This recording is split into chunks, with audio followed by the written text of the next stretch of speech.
네, 한 주 내내 그 이태원 참사에 대해서 언론이 많이 이렇게 방송을 하는데 이제 책임 소재가 누구에게 있는가를 규정하는 곳에 이 초점을 이렇게 많이 맞추고 있습니다. 물론 책임 소재를 분명히 해야 일하는 사람들이 더 긴장해서 다시는 이런 일을 하지 않을 것이지만 사실 그게 근본적인 해결 방법은 아니지 않습니까? 재발 방지를 위한 이 계획이 마련되어야 할 텐데, 근데 이제 그 현장 일선에 일하는 사람들의 대부분의 인터뷰의 말이 그런 거죠. 일이 이렇게까지 될 줄 몰랐다.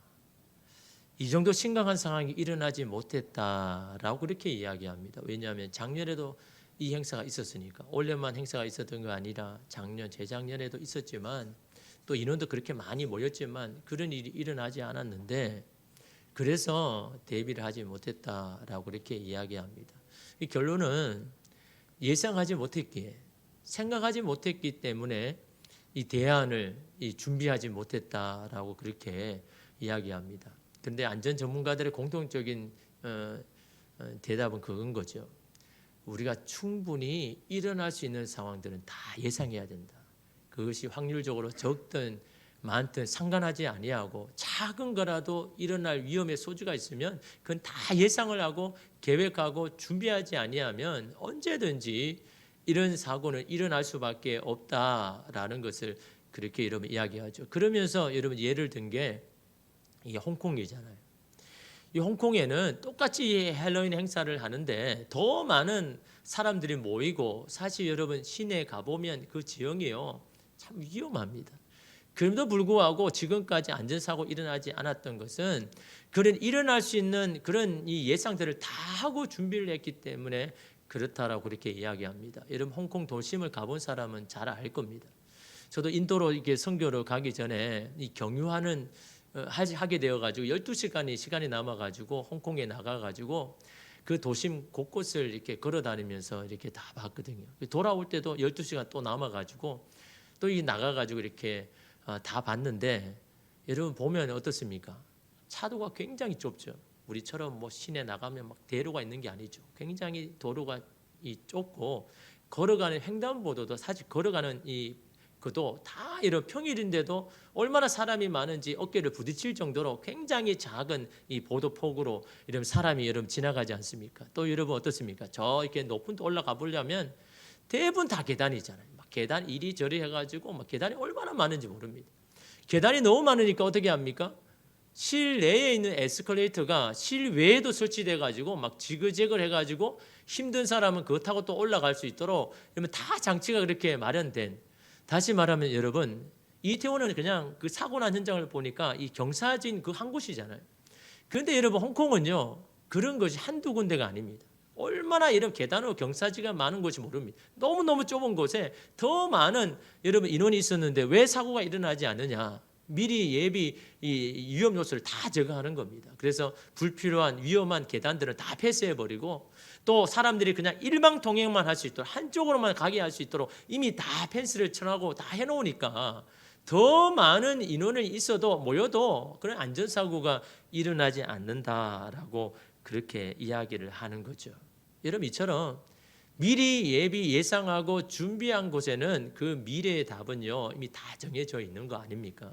준비되지 아니하는 것에는요 항상 여러분 그런 일이 일어날 수밖에 없는 것. 그게 여러분 뭐 헬로윈 행사든 집회든 시위든 다 마찬가지입니다. 사람이 모인 곳에서는요 그런 준비하지 않은 대처가 없으면요 누구나 일어날 수 있는 여러분 그런 사건 아닙니까? 저는 여러분 이 사건을 이렇게 보면서 우리의 인생에도 우리의 미래도 지금 내가 준비되지 아니하면 우리의 미래는 항상 그런 일들이 일어날 수밖에 없겠다라는 그런 생각을 합니다.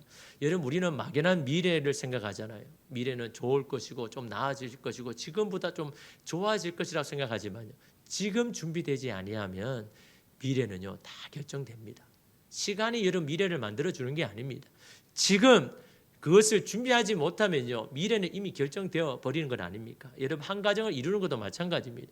여러분 결혼을 해서 가정을 시작할 때 어떻게 시작합니까? 사랑만 있으면 다 된다고 생각하잖아요. 사랑이면 이해 못할 것도 없고 용서하지 못할 것도 없다라고 그렇게 다 믿고 여러분 가정을 이뤘지 않습니까? 그런데 여러분 그 사랑이 계속됩니까? 사랑이 식으면 어떻게 합니까? 사랑으로도 용납하지 못하는 일이 일어나면 어떻게 합니까? 사랑으로도 이해할 수 없는 일들이 여러분 삶 가운데 일어나면 여러분 어떻게 할 겁니까? 그것을 여러분이 다 예상하면서 살아가는 사람은 잘 없죠. 그래서 여러분 결혼하기 전에는요 다 그것을 예비하고 준비하고 사실은 해야 되는 거예요. 예전에는 여러분 결혼 예비학교라고 해가지고 얼마나 많이 준비합니까?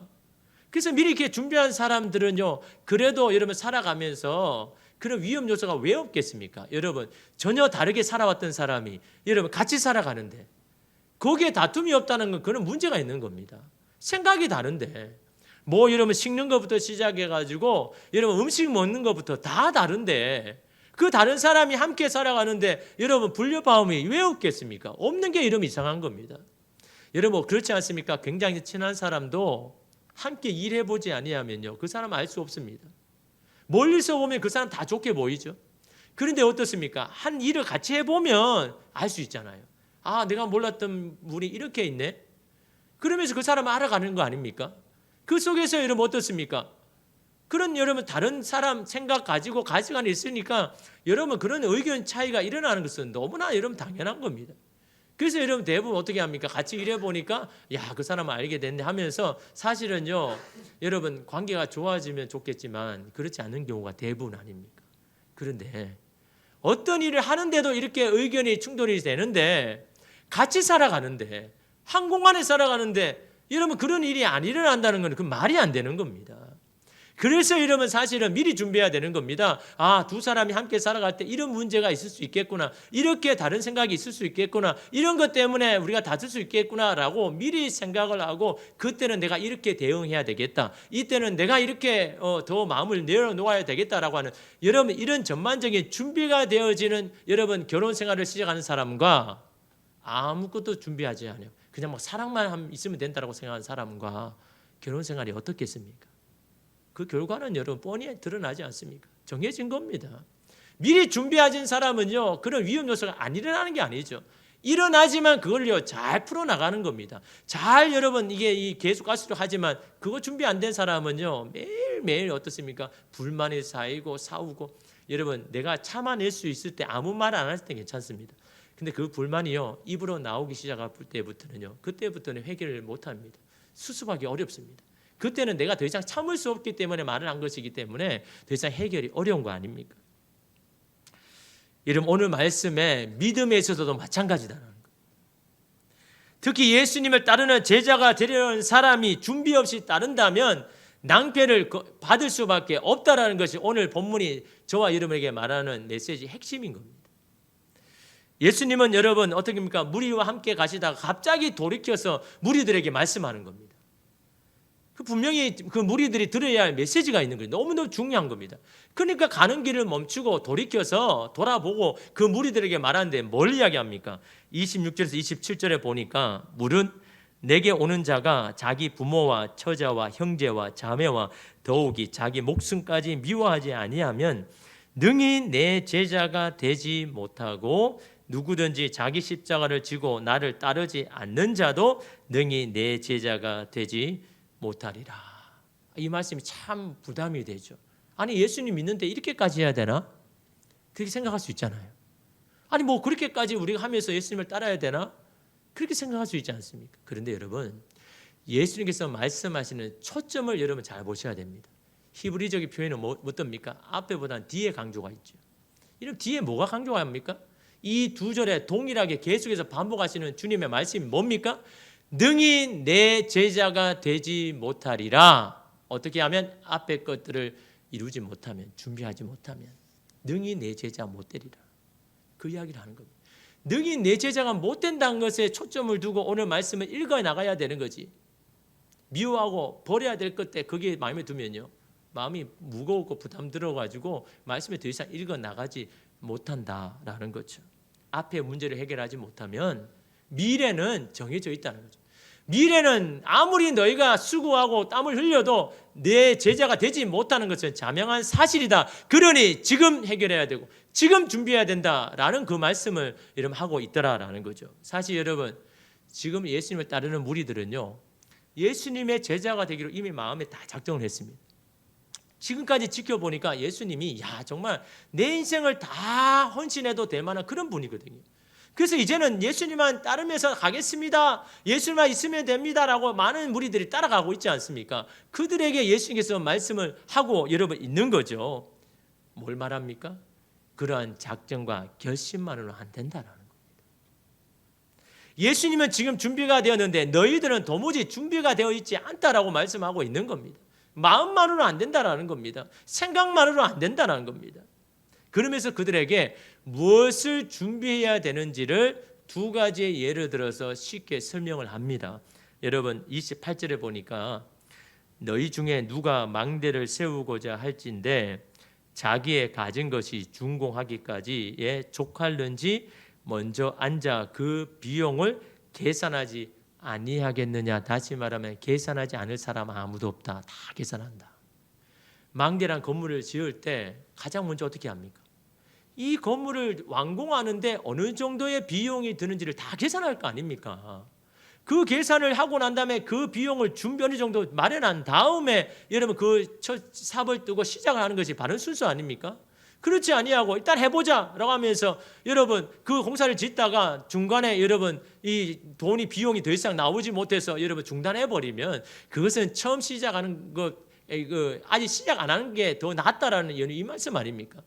그럴 때는 여러분 남는 게 뭡니까? 다른 사람의 비웃음밖에 없다는 거죠. 아니 그것도 예상하지 못하고 이 건물을 지었나? 아니 그 비용도 예상하지 못하고 어떻게 시작한단 말인가라고 사람들의 비웃음만 여러분 남더라는 거죠. 그래서 사람들은 다 짓기 전에 다 계산한다는 거예요. 또 한 가지 예가 뭡니까? 31절에 보니까 또 어떤 임금이 다른 임금과 싸우러 갈 때에 먼저 앉아 1만 명으로서 저 2만 명을 거느리고 오는 자를 대적할 수 있을까 헤아리지 아니하겠느냐. 다 계산한다는 겁니다. 전쟁도 마찬가지라. 여러분 전쟁을 하는 사람들이 계획한 사람이 상대방의 전력과 우리의 전력을 비교하지 아니하고 싸움하는 사람이 있습니까? 우리는 10,000명인데 저 사람은 20,000명인데 과연 우리가 10,000명으로 저들의 싸움을 이길 가능성이 있을까라는 것을 계산하지 아니하고 싸운 사람은 아무도 없다는 겁니다. 혹시 그것을 계산하지 않고 그냥 마음만으로 감정만으로 해가 싸워서 나중에 큰 희생을 거둔다면 그거 어떻게 누가 바꿀 수가 있겠느냐 라는 여러분 그 말씀을 하는 거죠. 여러분 이 두 가지의 공통점이 뭡니까? 전쟁을 하든 건물을 짓든 정확한 계산하지 아니하면 준비하지 아니하면 미리 예상하고 해결하지 아니하면 큰 낭패를 볼 수밖에 없다라는 것이 여러분 주님의 이 예를 들어 사실 말씀 아닙니까? 아무리 많은 시간과 물질과 정성을 들여도 이걸 예상하지 않고 준비하지 아니하면 그 모든 것이 다 수포로 돌아간다라는 것을 말씀하고 여러분 있는 겁니다. 주님을 따르는 것도 마찬가지죠. 이런 맥락에서 주님을 따르는 것에서 너희가 준비해야 될 것들을 준비하지 아니하면 지금 너희가 감정적으로 결단으로 내가 주님을 따르겠습니다. 주님 앞에 나의 모든 인생을 드리겠습니다 하고 말하지만 과연 미래가 주님을 따르는 제자로 남을 수 있을 수 있겠느냐. 그것이 여러분 예수님께서 말씀하지 않습니까? 그래서 먼저 계산해야 된다. 예상해야 된다. 뭘요? 주님을 따름으로 내가 버려야 할 것들을. 그래서 여러분 28절에 나오는 것은요. 여러분 예를 들어서 이야기하는 거예요. 부모와 처자와 형제와 자매와 자기 목숨 이게 뭡니까? 다 내가 소중하게 여기는 거잖아요. 내가 사실 버릴 수 없는 거 아닙니까? 그 많은 것들 중에 가장 너희들이 소중하게 여기시는 것을 예를 들어서 말씀하신 겁니다. 그것만을 말하는 게 아니라 더 너희들이 더 소중하게 여긴 것이 있다면 더 있겠지. 그러나 일반적으로 보편적으로 모든 사람이 소중하게 여긴 것 이런 것들이 아니냐. 그러면서 뭐라고 합니까? 더욱이 자기 목숨까지 라는 말에서 우리가 이해할 수 있는 겁니다. 야 너희들이 생각하기에 형제, 자매, 부모 이 모든 것들이 소중하지만 그것보다 더 소중하게 여기는 것이 너희의 목숨 아니냐. 근데 이 목숨까지도 버려야 할 상황이 올 수 있다라는 것을 예상하고 따라오라. 그 말씀인 겁니다. 그것을 꼭 미워하고 버려야 된다는 말씀이 아니라 주님을 따르는 미래의 어떤 순간에 그것을 버려야 할 순간이 분명히 올 때도 있으니까 그걸 예상하면서 지금 준비해 나가야 된다는 거예요. 지금 훈련해 나가야 된다는 겁니다. 그렇지 아니하면 그때가 되면 판판이 다 넘어지고 쓰러지고 믿음에서 떠나고 예수님을 떠나서 제자가 될 사람 아무도 없다. 그러니 지금 현재 주님을 따르기 위해서 내가 버려야 할 것들, 그것들을 다 예상하고 준비하고 지금 실행하지 아니하면 미래는 정해져 있다라는 여러분 그 말씀 아닙니까? 믿음의 생활은요, 버림에서 시작합니다. 무엇을 버릴지를 고민해야 됩니다. 무엇을 위해서요? 주님을 따르기 위해서. 목적이 분명해야죠. 왜 그냥 버려야 됩니까? 아니 손해봐야 됩니까? 목적이 없으니까 그게 손해고 안타까운 거지만 누구를 위해서, 무엇을 위해서? 여러분 자녀를 위해서 모든 거 다 버릴 작정 다 되어 있잖아요. 목적이 있으니까요. 우리 자녀이 잘 되는 것을 위해서는 나는 어떤 것이든 버릴 수 있다, 포기할 수 있다. 왜? 목적이 있으니까요. 목적이 있으면 여러분 그렇게 하는 거 아닙니까? 주님을 따르기 위해서 여러분 우리가 버리고 여러분 비우는 것이지 다른 건 아니지 않습니까? 주님의 말씀대로 살아가는데 최대의 걸림돌이 내 안에 뭐가 있는지를 살펴보고 그것을 하나씩 제거해 나가는 것이, 이것이 이런 미래에 주님의 제자로 계속 있을 수 있는 비결이라는 것을 말씀하고 있지 않습니까? 버릴 것을 계산하지 않는 믿음은요, 온전한 믿음으로 나아가지 못합니다. 그 믿음은요, 욕망일 뿐인 겁니다. 내 것을 이루기 위한, 계산하지 아니하는, 비우지 아니하는 여러분 믿음은요, 그냥 여러분 내가 하나님 앞에 통해서 뭔가를 얻기 위한 우리 욕망밖에 안 된다라는 거죠. 나는 아무것도 손해보지 않고 잃어버리지 않으면서도 신앙생활을 한다는 것은 그 미래가요 분명합니다. 상황과 형편에 따라서 신앙의 롤러코스터를 탈 수밖에 없는 겁니다. 한재웅 목사님의 인문학을 하나님께 두 번째 이 책에서 이 버린다라는 것을요, 힘을 뺀다라는 것으로 이게 표현을 했습니다. 힘을 뺀다. 주님을 따르기 위해서 버려야 되는 것은 바로 힘을 빼는 거다라는 그런 말을 합니다. 그러면서 이런 이야기를 했습니다. 훌륭한 공예가가 가장 즐겨 사용하는 칼이 무엇입니까? 뛰어난 조각가가요, 막 뛰어난 작품을 하는 그 조각가가 가장 많이 쓰는 칼, 어떤 칼일까요? 우리가 일반적으로 생각하는 어떤 칼입니까? 정말 예리하고 잘 드는 칼. 그래서 막 섬세하게 막 그렇게 할 수 있는 그런 칼을 가장 잘 쓰지 않겠나로 생각되지만 그렇지 않다라는 거죠. 훌륭한 공예가는 잘 들지 않는 칼, 그걸 더 사용한다라는 거죠. 오히려 잘 드는 칼이 오히려 작품을 망치는 경우가 더 많다라는 거죠. 잘 들지 않는 칼이 여백이 되는 겁니다. 처음에 내가 이렇게 생각했는데 나중에 생각해 보니까 다른 겁니다. 그러니까 잘 들지 않은 칼을 했다가 다시 수정이 가능한데, 이 잘 드는 칼은요, 한 번에 딱 해버리면 더 이상 수정이 안 되는 겁니다. 너무 날카롭게 다 파져서 더 이상 바꿀 수가 없는 거죠. 여러분, 화가들이 자주 사용하는 이 유명한 이 화가들의 화법 중에 하나가 한색 빼기라는 화법이 있습니다. 어떤 그림을 그리는데 막 색을 채워 나가잖아요. 그 대부분 어떤 사람이 어떻습니까? 다 화려하게 색을 채워 나가려고 하지 않겠습니까? 막 이런 색을 더 하고 이래 덧칠하고 해가지고 막 할 수 있는 모든 색, 표현할 수 있는 모든 색을 다 하려고 하지 않습니까? 그런데 대가들은요, 그렇지 않다는 거죠. 마지막 색을 칠할 때 그때 딱 붓을 내려놓습니다. 색을 채우지 않습니다. 그 비워진 그 한 색깔 때문에 오히려 그 작품이 더 뛰어나게 된다는 거죠. 이게 여러분 보통 사람과 대과의 다른 점이다. 모든 것을 다 채워야 된다라고 생각하는 그건 일반적인 생각이지만 오히려 부족할 때가 더 잘 때가 일 때가 있다라는 거죠. 오히려 하나를 뺐을 때 더 유익할 경우가 분명히 있다라는 거죠. 그걸 아니까 여러분 훌륭한 작품을 만들어내지, 우리가 일반적으로 여러분 생각해서 뭐 할 거는 다 채워가지고 막 짬뽕이 되어가지고 이런 그게 이런 작품이 되겠습니까? 노래를 부르는 것도 마찬가지잖아요. 노래를 부르는 전문가들이 하는 공통적인 말이 뭡니까? 성량이 커지려면 힘을 다 빼야 된다. 목에도 힘을 빼고 어깨에도 힘을 빼고 온몸에도 빼야 이 소리 크기가 된다라고 생각하는데 우리는 일반적으로 어떻게 합니까?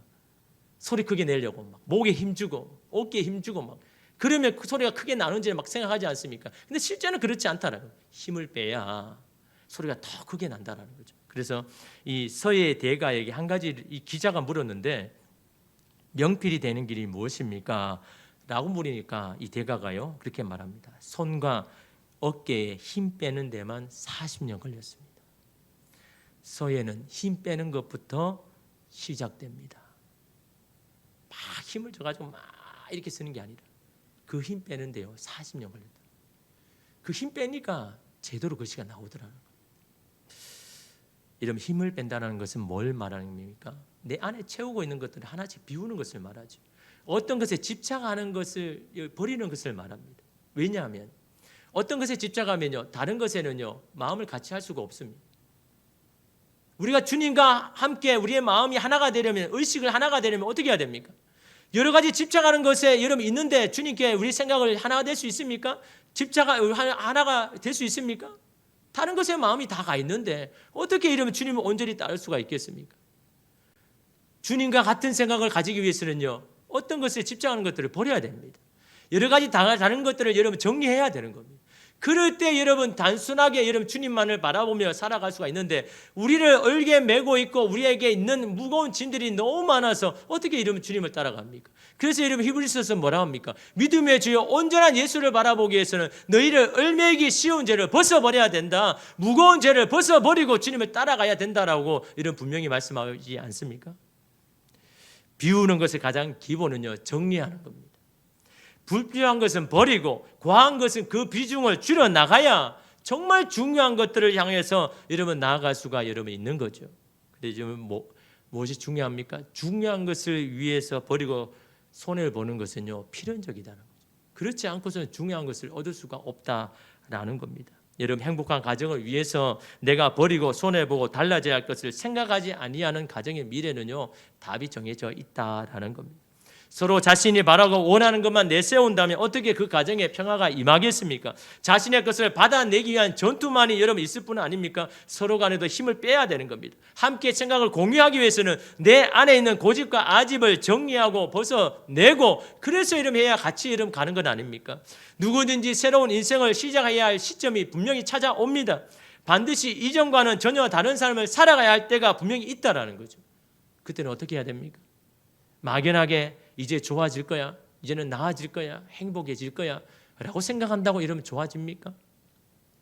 새로운 시작은요 그 미래를 향해서 지금 내가 끝내야 할 것이 무엇인가를 진지하게 고민하지 않고서는요 새로운 시작은 없다라는 겁니다.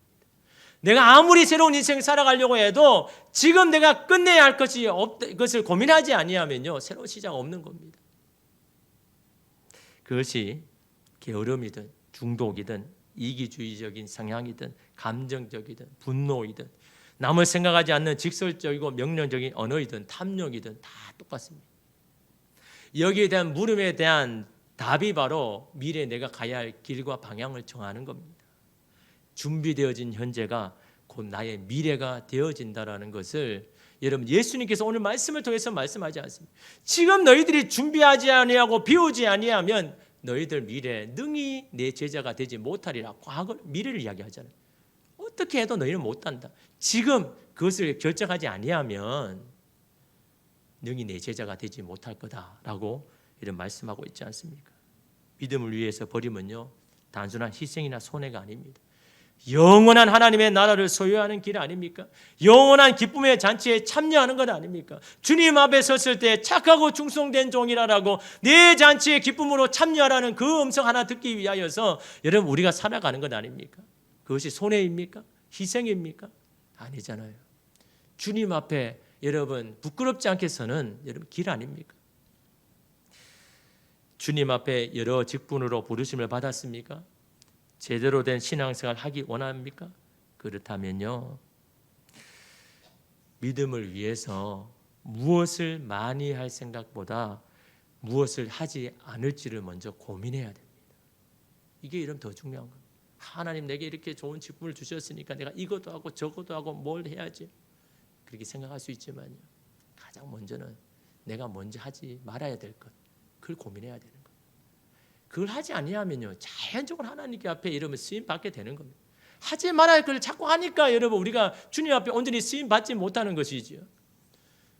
주님 앞에 내가 뭘 꺼내야 되고 뭘 중단해야 되고 뭘 하지 말아야 될지를 깊이 고민하고 그것을 하라면 결정한 후에 주님을 여러분 따를 때 여러분 그 사람은 하나님 앞에 쓰임 받게 다 되어 있지 않습니까?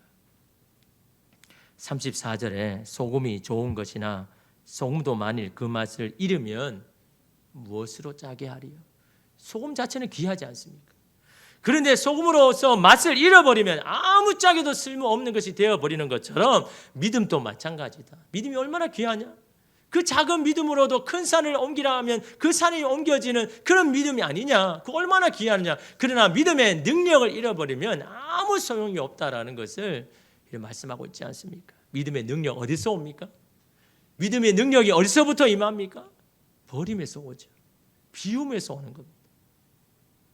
이 세상에 그 어떤 것보다 하나님이 더 소중함과 귀함을 알고 하나님 앞에 내려놓을 때, 그럴 때 믿음이 발휘되는 것 아닙니까? 우리 자아의 욕심과 욕망을 비울 때 주님이 그때부터 우리의 삶을 이끌어가기 시작하는 것 아닙니까? 주님의 우리의 허물과 잘못을 깨닫고 주님 앞에 고백할 때 그때 성령께서 우리 안에 역사하기를 여러분 시작하는 겁니다. 여러분 성령으로 충만해야 되지 않습니까? 육신의 사람 안 되기 위해서는요, 본성대로 하지 않기 위해서는 성령의 충만함이 있어야 되는데 성령의 충만함이 어디서 옵니까? 우리 안에 죄와 허물을 주님 앞에 고백하면서 주님 우리가 이렇게 살았으니 주님 나를 도와주십시오. 나를 새롭게 하여 주십시오. 나의 모든 것들을 하나님 제거하여 주십시오라고 이러면 기도할 때 성령께서 여러분 가운데 임하기 시작하고 다스리기를 시작하고 하나님의 마음을 공급하기 시작하는 겁니다. 비우지 아니하고는 안 되는 겁니다. 여러분 주님 앞에 빈잔되어 올라가야죠. 내 안에 가득 채우면서 하나님 채워달라고 여러분 백날 이야기하면 뭐합니까? 이미 여러분의 잔 안에 다 채워져 있는데 비우고 빈잔을 주님 앞에 올려드려야죠. 주님 나의 빈잔을 높이 올려드립니다. 넘치도록 채우소서. 여러분 이게 사마리아 여자의 고백 아닙니까? 지금 내가 하나님 많은 것들을 채워왔습니다. 4번이나 결혼을 했지만 여전히 내 안에는 만족이 없고 내 삶이 힘듭니다. 거기에 내 소망을 두고 내가 살아갔는데 그때 참다운 생명의 생수가 되시는 그 주님 발견하고 그 모든 것을 다 비우고 주님 앞에 빈잔되어 주님 앞에 나아갔을 때 그때 주님께서 그 영혼 가운데 넘치도록 채워주실 때 그 사마리아 여인의 새로운 인생의 시작이 되지 않습니까? 이제 새롭게 인생을 살아가지 않습니까? 세상에 부러워하지 아니하고 주님만 바라보면서 인생을 새롭게 시작하는 것은 비울 때 그리고 주님의 것으로 채울 때 여러분 시작하게 되는 것 아닙니까? 버림과 비움은 주님이 임하게 하는 통로입니다. 미래에 주님이 예배하신 복을 받기 원합니까? 주님의 뜻이 이루어지는 미래가 되기를 원합니까? 그러면요 그 미래를 위해서 지금 현재 내가 준비해야죠. 힘들지만 버리고 끊어야 할 것은 끊어버리고 오늘 버리고 오늘 중단해야 되는 겁니다. 지적과 비난의 언어를 중단하고 축복과 언어의 위로의 언어를 시작할 때 그때 우리는 위로의 사람, 화해의 사람, 축복의 사람이 되어지는 겁니다.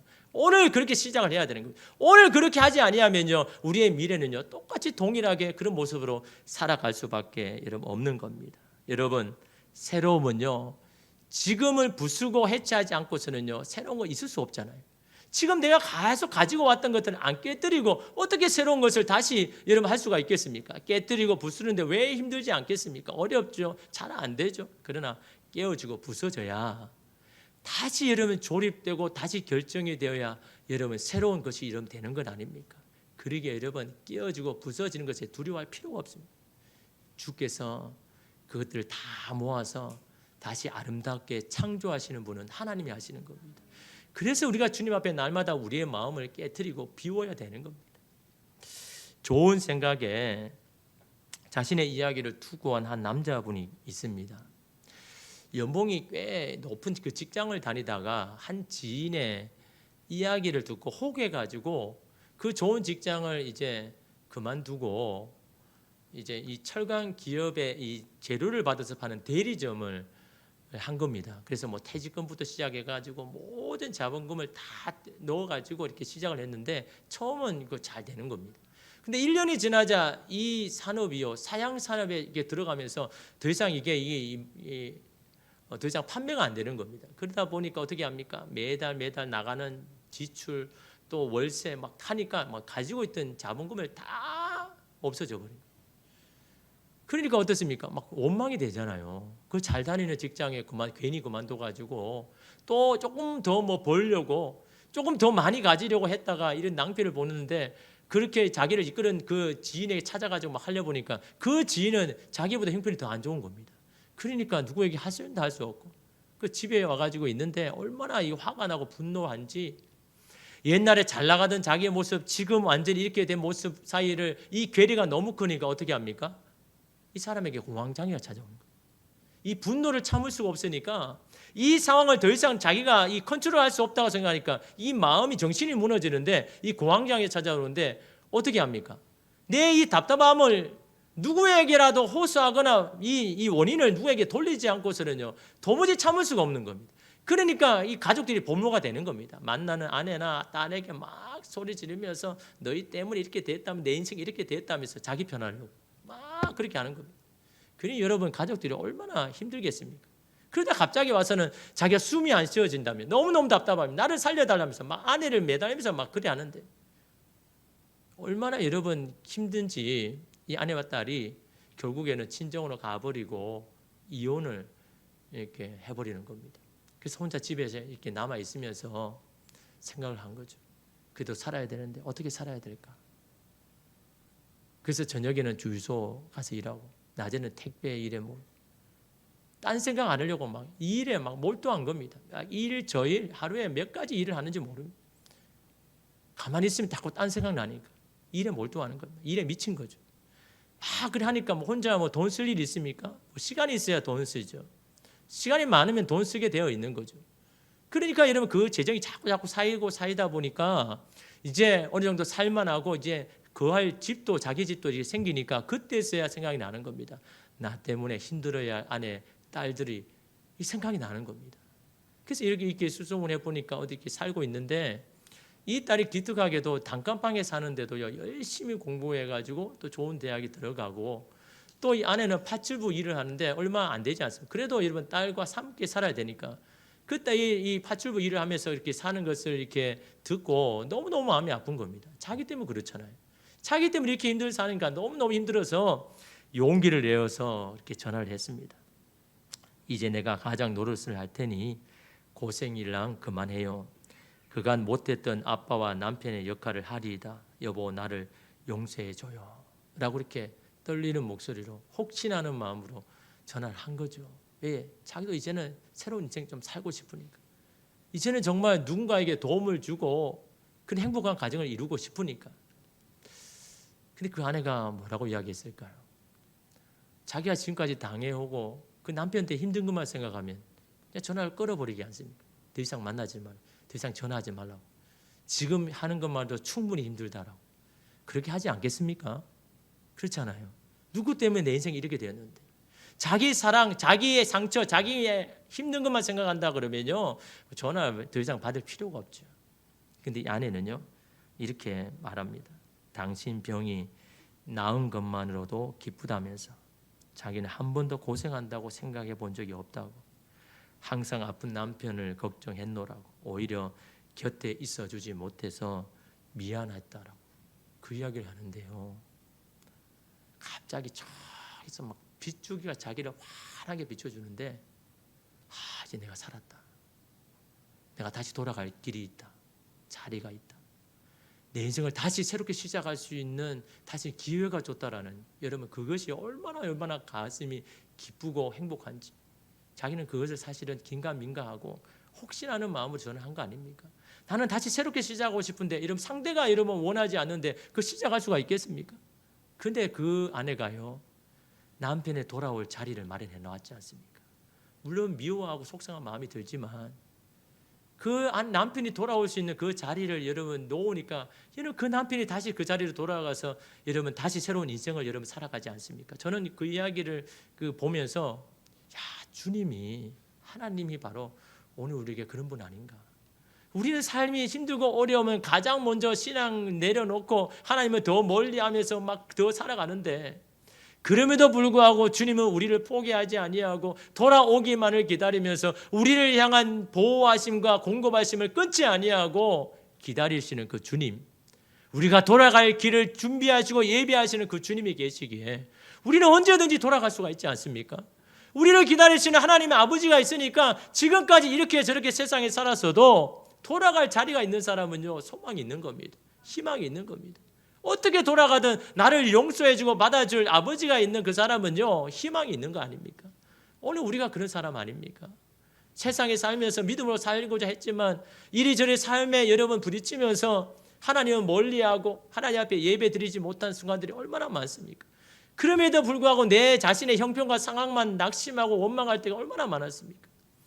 그럼에도 하나님은요, 저와 여러분들이 돌아오기만을 바라고 회복되기를 바라면서 그 자리를 여러분 준비해 놓으셨지 않습니까?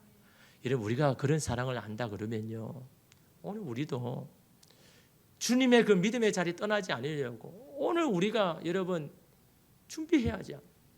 내 믿음이 파탄나지 아니하도록 오늘 우리 자신을 지켜나가야 되지 않습니까? 버릴 것은 버리고 제거될 것은 제거하고 중단할 것은 중단하고 이러면 주님을 따라가기를 결정하고 그렇게 시작할 때 여러분 우리는 미래에 그 주님과 함께 기쁨으로 여러분 단을 거두고 기쁨으로 여러분 하나님 앞에 쓰임받는 여러분 인생 되지 않습니까? 그런데 오늘 현재를 포기해버리고 지금 나를 포기해버리면요, 우리의 미래는요 여러분 정해져 있는 겁니다.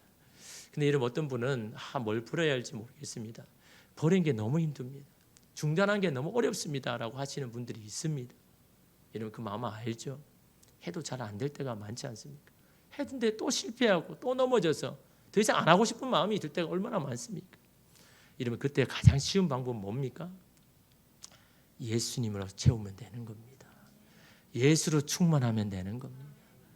여러분 예수로 충만한 길은 다른 거 없습니다. 주님, 나는 할 수 없습니다. 나는 연약합니다. 주님이 필요합니다. 주의 도우심이 필요합니다. 내 안에 오시옵소서. 내 예수로 충만하기를 원합니다.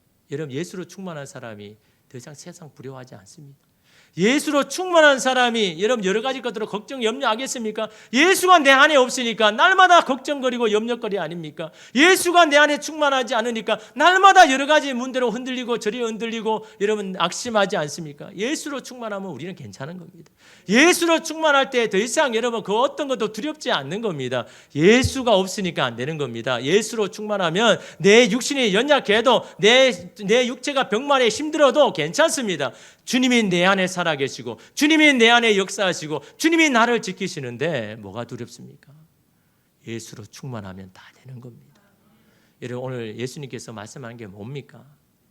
네 안에 지금 채우고 있는 것들, 그것이 형제든 자매이든 부모이든 그것을 비우고 나로 채워라. 예수로 충만하면 너 미래는 계속해서 그 자리에 제자로 살아갈 수 있을 것이다 라고 하시는 것이 오늘 말씀임을 우리가 깨닫고 주님 앞에 뭘 비우고 뭘 중단하고 뭘 제거해야 되는지를 여러분 돌아보면서 주님 예수로 충만하기 원합니다. 그런 고백으로 주님 앞에 나아가는 저와 여러분 되기를 간절히 소망합니다. 기도하겠습니다.